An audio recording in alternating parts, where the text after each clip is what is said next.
Well, this is the last lesson in our unit/chapter of rational numbers.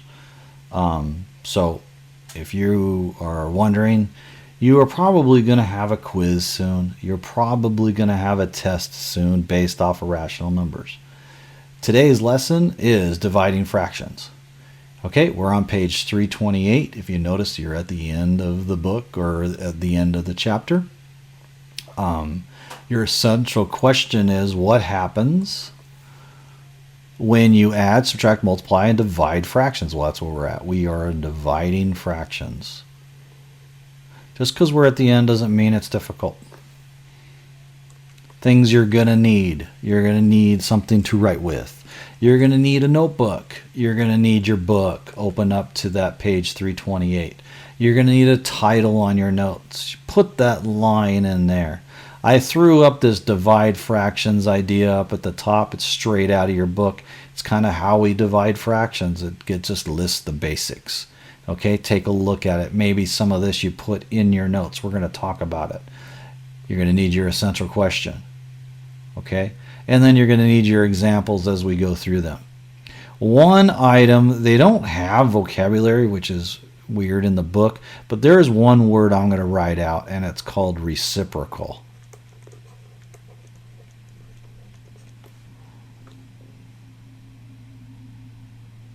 Okay, reciprocal basically is when you multiply a number by its reciprocal, it's equal to 1. So what do I mean by that? If I take 1/2 and I multiply it by its reciprocal, well, the reciprocal of it is the inverse, which is 2 over 1. If I multiply that out, 2 times 1 is 2. 2 times 1 is 2. I get 1. Now you might think, well, can I do that with any number? Absolutely. Okay, I know I ran out of space here because if I had to move me down, there we go. Bye, Mr. McCollum. Okay, so what if I'd said, well, what about 5? Can I multiply the reciprocal of 5? Well, believe it or not, 5 is 5 over 1. And so wouldn't that be 1 over 5? 5 times 1 is 5. 1 times 5 is 5. Equals to 1. So the reciprocal, when we multiply a number by its reciprocal, we get 1. Okay, I'm going to bring myself back up. Hello. So just keep that in mind on what a reciprocal is. We use a reciprocal to divide fractions. In fact, we don't really ever divide fractions. We change them into multiplication.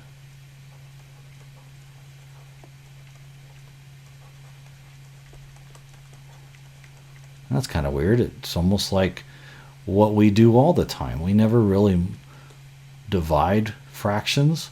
We don't subtract. We change them to addition. Isn't that funny? Now we're going to do that with division. We're just going to use, and the way we're going to do that is we're going to multiply using the reciprocal. Okay, so instead of 1/3 divided by 5, we're just going to look at this part here. We're going to multiply it by the reciprocal of 5. What does that mean? We're going to multiply it by 1/5. Well, think about that. I'm going to write it up here. It was 5 over 1. And then the reciprocal was 1/5. You multiply them together, you get 1, but that's okay. So I get this 1/3 times 1/5. Multiply straight across. 1 times 1 is 1. 3 times 5 is 15. I get 1/15. And that's my answer. So reciprocal. Multiply by the reciprocal. So instead of dividing by 5, we're going to multiply by the reciprocal. So I'm going to write that down. Multiply by the reciprocal. That's the key to dividing fractions. Okay, if you can remember that, you'll be just fine. So here we're going to turn this into multiplication. So 3/4 stays the same. multiply by the reciprocal of negative 1/2. In this case, still going to be negative. That doesn't change. 2 over 1.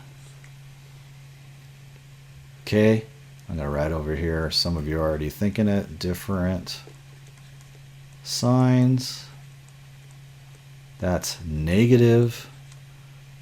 Okay, so a couple of things I look at here. Oh, look at that. I can cross cancel. I like cross canceling.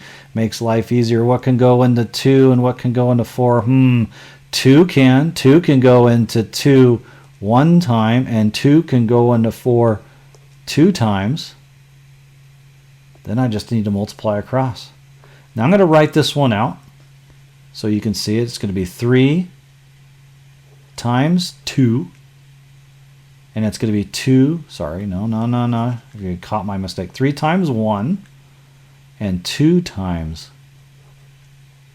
1. And it's all going to be negative.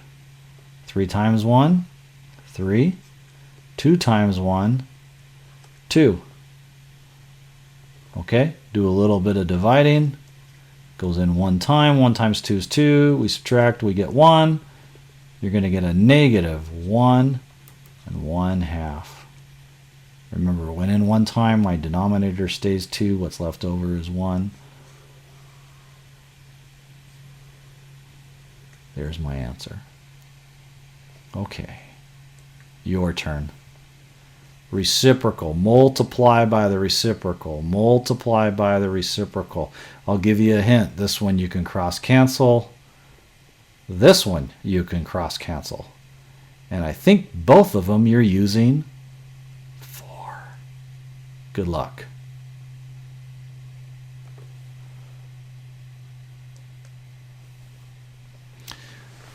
Okay, welcome back. Dividing fractions. Well, it's kind of hard to take a reciprocal of a mixed number.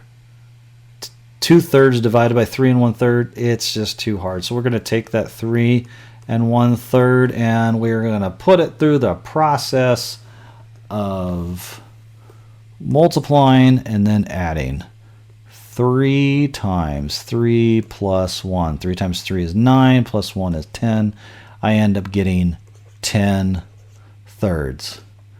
Okay, so my new problem is 2/3 divided by 10/3. Now some of you would say, well, couldn't he just take in the reciprocal and rewrite it, Mr. McCollum? Do we have to do it again? Well, I got to teach the lesson. I got to show you guys what's going to happen with this 10/3.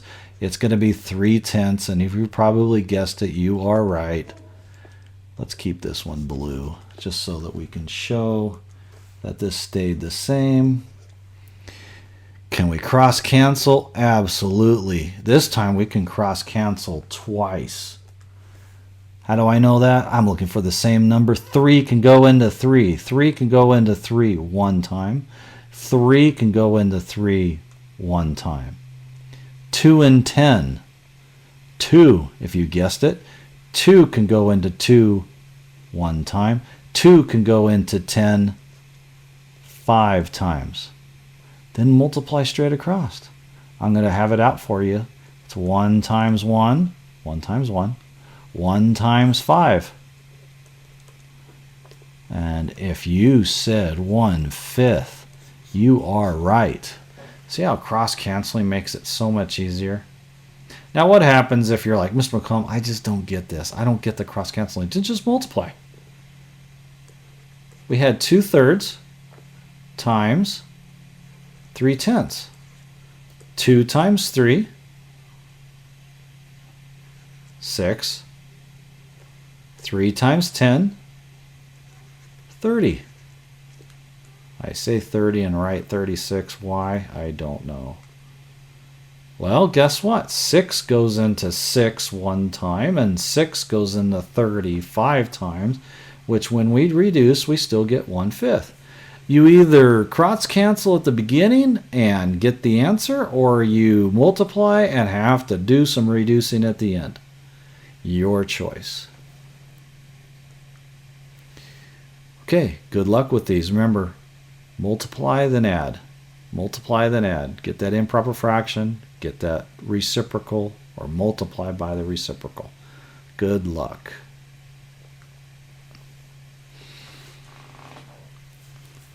Okay, we're coming down to the end. How do I know? We get a word problem. Okay, so here we go. The side pieces of a butterfly house are 8¼ inches long. How many side pieces can be cut from a board measuring 49½ inches long? Well, anyone has gone to Home Depot knows that you don't want to buy too much wood because it's expensive, and so you need to know how much wood you need to buy. Well, in this case, we need to find out how many sides can be cut from one board measuring 49½ inches long. Okay, so how are we going to set that up? We're going to take our 49 1/2 and we're going to divide it by 8 1/4. Okay, we got to take out both mixed numbers. Okay, so we're going to go ahead and we're going to do that. How are we going to do that? Well, you're going to multiply 2 times 49 plus 1. So that's going to give you 99/2. So it's 98 plus 1, 99. Still dividing. 4 times 8 plus 1. 4 times 8, 32 plus 1, 33. So we're going to get 33/4.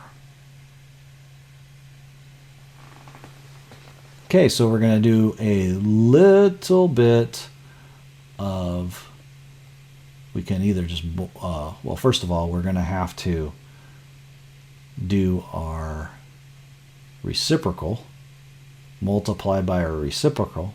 So you're going to get 99 2's multiplied by 4/33. Okay, so now when I look at this, I'm like, oh, I see some familiar faces here.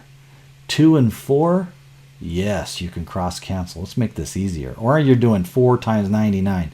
We don't want to do 4 times 99. We don't want to do 2 times 33. Let's make it easy. 2 goes into 2 one time. 2 goes into 4 2 times. But what about 33? Can 33 go into 99? Yeah. 33 can go into 33 once, and 33 can go into 99. Yep, you guessed it, 3 times.